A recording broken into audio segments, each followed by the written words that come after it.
What's up everybody, Commander Sanctum here, and today we have a brand new deck tech for you all using Havi the Allfather. Havi is a 6/6 God Warrior for 3 and a red, white, and green that is indestructible as long as there are 4 more historic cards in your graveyard. He also has Sage Project, which says that whenever Havi or another legendary creature you control dies, return target legendary creature with lesser mana value from your graveyard to the battlefield tapped. There are many different ways to build Havi, but we're going to focus on a specific theme that is very in line with the Allfather story in Norse mythology, the EINHERJAR. The EINHERJAR are those warriors who died in battle and are taken to Valhalla by the Valkyries. During Ragnarok, these warriors will act as the army of Odin, who also goes by the name Havi, to do battle against Surtur and his army of Jotun.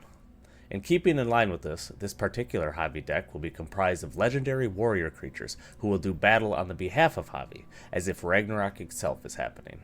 With that, let's get to the card highlights.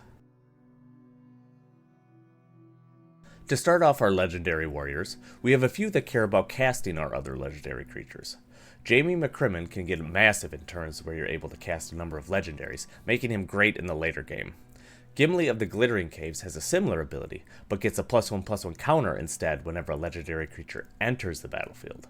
This is particularly great, as Gimli will trigger off of Havi's return ability, whereas Jaime would not. Finally, while this could be considered a thematic fail, Surtur Fiery Jotun is also a warrior and too good to pass up. With every historic spell cast, Surtur will lightning bolt something, letting you kill off small pesky creatures or get some extra damage in on an opponent. Next up, we have a few warriors that could buff our other warriors, making them more effective in combat.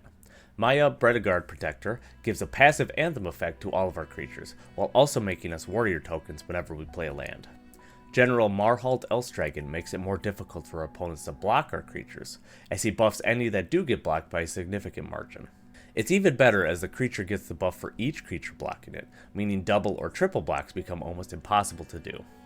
Jazal Goldmane can be an absolute monster, especially if we have a ton of warrior tokens out attacking.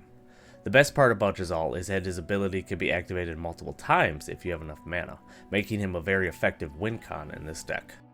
Finally, we have some nice utility warriors that we can include in our army. Nahab the Eternal and Grand Warlord Radha are both great mana generating warriors, allowing us to play a ton more warriors or spells after our combat step.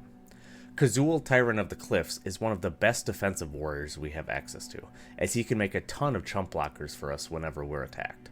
Unfortunately, the tokens he makes aren't warriors themselves, but they can still be useful on the crackback if they survive, especially if we have a Jazal Goldmane out. There are also some non-legendary warriors that work well with our warrior theme. Kargan Warleader gives all of our warriors a nice anthem effect, while Herald of Jamoka gives them vigilance, allowing them to attack on our turn and then block on our opponent's turns. Boldwyr Intimidator is probably my favorite warrior and has one of my favorite lines of text in Magic: cowards can't block warriors. Since our entire theme is warriors, we only ever have to use Boldwyr Intimidator's 1 mana ability to turn other creatures into cowards, potentially allowing us to get through all of our opponent's creatures if we have enough mana. To further supplement our warrior theme, we also have access to some cards that can make us warrior tokens. Secure the Wastes gives us a very efficient way to generate a ton of warrior tokens, while Defenders of Humanity can make us some beefier warriors, while also giving us some post-board wipe token generation to get back into the game. Galathrim Ambush is an amazing defensive spell, both generating us potentially a ton of warrior tokens, while also preventing what might be an Alpha Strike from taking us out of the game. Next up, we have a pair of Oketra related cards in God Eternal Oketra herself and Oketra's Monument. Both of these create warrior tokens, with the God Eternal making a 4/4 and the Monument making a 1/1. The Monument is also nice because it reduces the casting cost of our commander and a number of our other legendary warriors, making them easier to cast. To help facilitate both Havi's indestructibility and give us targets for his death trigger, having a few cards to self-mill isn't a bad idea. For this, we have the Binding of the Titans, which will mill us 3 cards when it enters, while also allowing us to return a land or creature, and provide us with some minor graveyard hate. It also has the added bonus of being a saga, which when it goes to the graveyard, will also add to our Havi indestructible count. There's also Druidic Ritual, which mills us 3 cards and allows us to return a creature and land to our hand from the graveyard, for those instances where we mill something that we can't get back with Havi. Finally, we have some utility cards that work well with Havi. While Lovisa Cold Eyes herself isn't a warrior, she does buff warriors by a nice +2/+2 while also giving them haste, making her an absolute powerhouse in the deck. Rona's Monument is another cost reduction spell, while also buffing a creature whenever we cast a creature, giving them trample, allowing them to likely hit our opponents. Safi Eric's Daughter is actually a card that works really well with Havi in a combo type of fashion. While we won't necessarily be comboing with her in this deck, she still does provide excellent utility to get back any of our legendary warriors that end up dying. Here is an example deck list utilizing all the previously mentioned cards. Additional cards include ramp spells like Cultivate and Nature's Lore, permanent removal in Beast Within and Generous Gift, and a plethora of card draw spells to make sure we are consistently getting gas.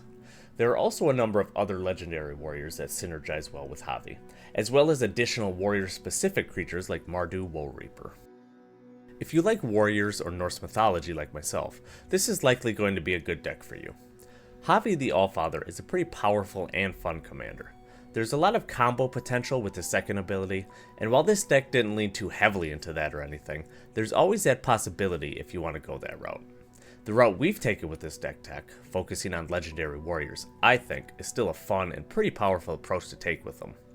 Thematically, it's on flavor, and warriors are always fun to play, especially with cards like Boulder Intimidator to turn our opponent's creatures into cowards.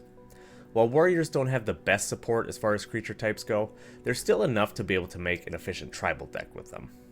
Overall, this deck is very thematic and fun to play with, so if you were looking for a Havi build, this may be a good one to try out. I hope you enjoyed watching this deck tech on Havi the Allfather. The full deck list outlined in this video can be found at the Architect link at the top of the description. If you enjoyed this video, please remember to drop a like and comment, as well as subscribe to the channel for more Magic content.